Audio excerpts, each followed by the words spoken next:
Don't need any great speed at all. The time you need speed is when you're coning it up and down and centering. After that, you're going to gauge how fast you want it to go so that you have control. But here, I'm doing the same. I'm triangulating, ballast, centered over, lots of water.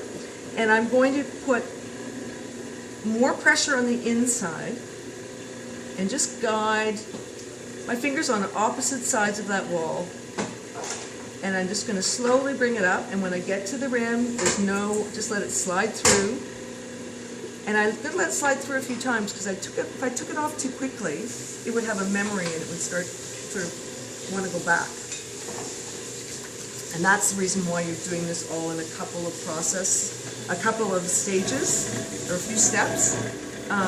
Because if you did it too quickly, it would be very likely that it would go off center. So again, water down, and I'm just going to I'm going to put some pressure on the inside, and I'm going to just support on the outside, drawing it out. I don't want it I want a nice sort of round cup bowl rather than what I'm getting. Consolidating that rim. Then I'm going to take some water out. Now I want to try and get it in a nice sort of, call it a comfort bowl. I want to get that nice sort of rounded, so I'll probably won't pull this out anymore. I'm just going to do a little more shaking down the bottom. Get it going a bit slower. I'm just going to try and round out that curve somewhat. See it, the memory?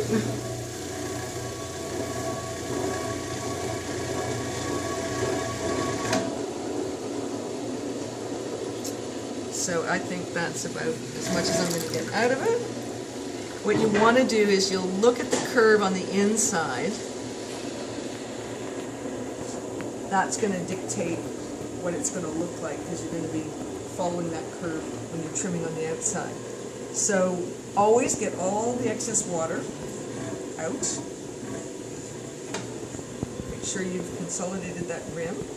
It's very, very thin, so be able to do too much with that. I'm just going to have a feel of that curve.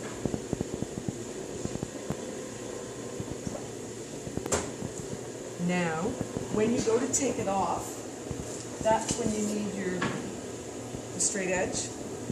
Now you're going to put it on the wheel head, and you're going to be trimming a tiny bit off that base. But you don't want to take much, so you wouldn't want it to be like that. You wouldn't want to put it like that, because then you'd have about 1 inch, and that's far too much for this. So you put it on an angle, and just rest it against, and just take a little tiny bit off, kind of like when you were trimming.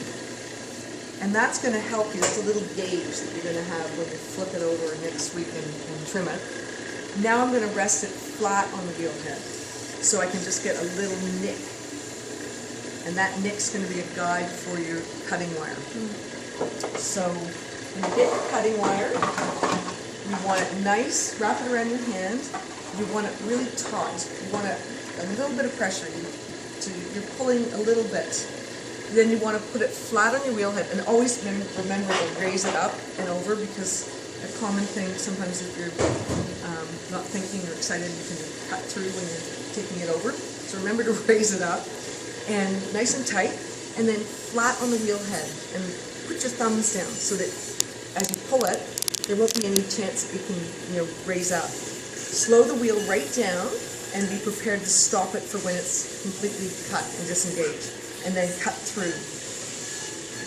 Now you can see it's gone through. If you feel like you want to cut it more than once, that's fine. Try and do it every 45. Like if you cut through one way, do it on a right angle so that you're trying to keep the balance in the circular form. So I went through like that. I'll try to go like that. Now it's definitely disengaged. I can see it shifting, so that's a good sign. I'm going to put a sheet of liquid, meniscus, my grade 6 science word, but You'll hate me because I say it every time. I love it. So that's something. So that sheet of water, it's been cut, and I might even cut it one more time. Again, always when you cut it, it's got to be flat, flat, flat against the wheel head because it'll make it really difficult later for trimming. And there, see, if you get that, that's fabulous. Because you want to bring it over to the edge. If you didn't get that, what you would do, if you didn't get that, you would take your pinkies and you'd rest them on as close to the wheel head as possible, so the thickest part of that pot. So you don't want to distort it because it's pretty thin and it's had a lot of liquid, so it could easily distort it if I push it right up here. So I'm going to push down there along that water, let it slide until I get it about that far off. Nice. Then you've got your bat ready with your piece of newspaper, and that's just because it'll stick otherwise, and when it shrinks, it crap.